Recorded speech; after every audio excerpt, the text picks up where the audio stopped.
What was I thinking?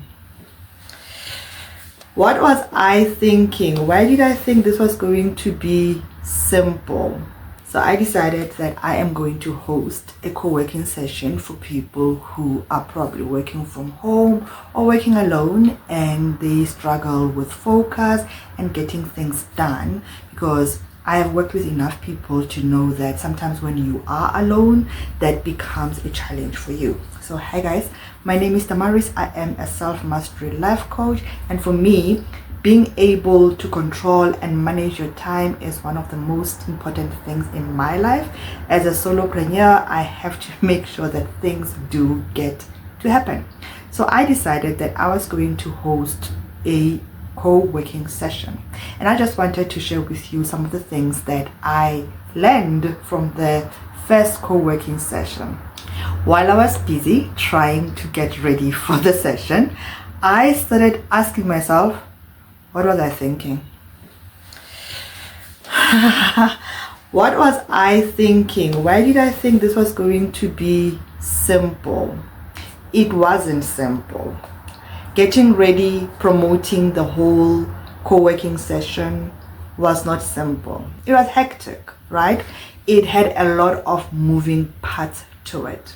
So I asked myself, why did I think this was going to be simple? Because how I saw it in my mind as I was planning it was that what I'm doing is already what I'm doing. I will be working. I work to this rhythm.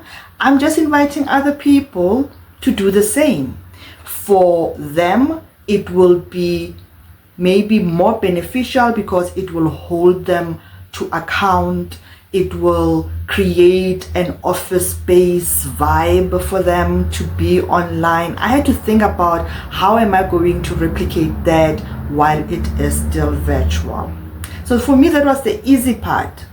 I'm not going to be doing anything. I'm not going to be watching anybody. I'm not going to be coaching anybody. I'm not going to be giving any insights. All I'm going to be doing is just to open a link that people can come into. We have a session online. Nobody's sharing what they're doing. You don't need to be embarrassed about anything. Put on your camera and just do the work that you need to do. And I started off with setting an intention. I had us just sharing overview of what a person wanted to work on so that we can come back and see whether this was successful or not. I had 2 people coming in, and I know this is where most people struggle. It's like, okay, oh, not 100 people came in.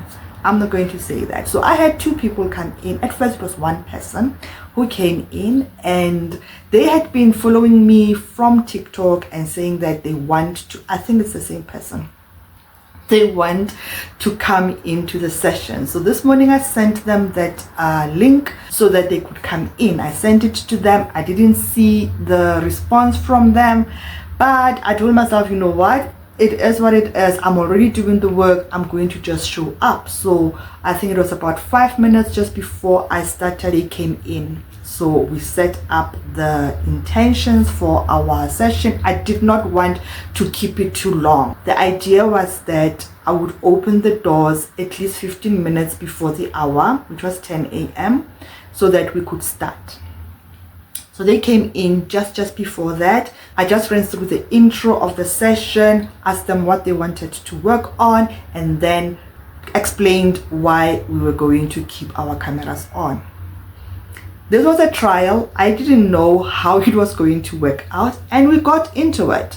She put on her camera, and I set the timer for our first session, 15 minutes, and then we went for it. At the end of the 50 minutes, I came in again. It felt a little bit like an interruption, but I had tested many Pomodoro slots. Is it slots? Yeah. Many Pomodoro types. The first one you get is the 25-minute one. I don't like that. It really feels like just as you are settling in, then the timer comes on. Now you have to be thinking, oh, do I take the 5-minute break and whatnot? And I do have a video where I shared my experiences with Pomodoro. So I settled on the 50-10. At the 50-minute mark, I came on and I introduced the break. And yes, we did take our break, and just as we were about to go in, somebody else joined us. Yay, look at that success. and somebody else joined us. This was for the second part of the session. I quickly ran them through what we were doing, why we were doing it, and then we went through with it. And then we got to the end of that session, and then we wrapped it up with I think it was a 10-minute, just a wrap-up session, just to seed what we have done and just to make us aware of the things that we have done. And this is what they shared with me, that the focus was high.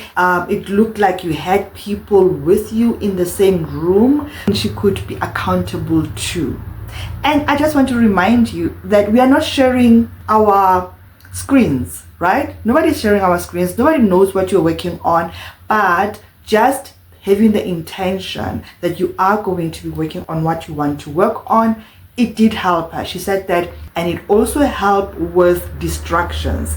And then the other thing that she mentioned was that she didn't notice just how much 50 minutes actually is and how much she could actually get done in the 50 minutes. So it looked a little bit too short, but so much got done because it was focused, and she was able to ignore the messages that were coming in, the phone calls that were coming in, because she felt like she needed to show up. So I said, you know what, we're going to use technology to our benefit. We can put on our cameras. It's the same as working, well, not exactly the same, it just simulates that thing where you are working with other people. Even the lady who joined us for the one session said that it felt so productive.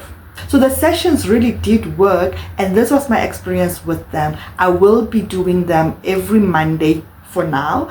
I am planning to do another one 100% for sure on Monday. I could do other ones, pop-up ones here and there if the interest is high enough. But if you're ever wondering whether you should join a co-working session, join mine, join another, create your own. But what I have learned from the ladies that joined me is that the concept works.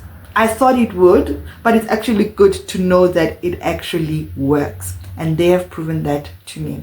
So this worked very well for people who feel like they are struggling with distractions. So having the co-work session helped them with that accountability. It was a learning curve for me. Getting ready was a little bit hard, but at the end of the day, I realized that getting ready was probably just hectic because I had to get all of these things done. So I'm waiting to see what's going to happen next week when I do it again on Monday. So I will probably come back and report on that. See you again then. The link will be in the description below. Come join us for the Unstuck Hour co-working sessions happening on Mondays at the time of this recording. See you then.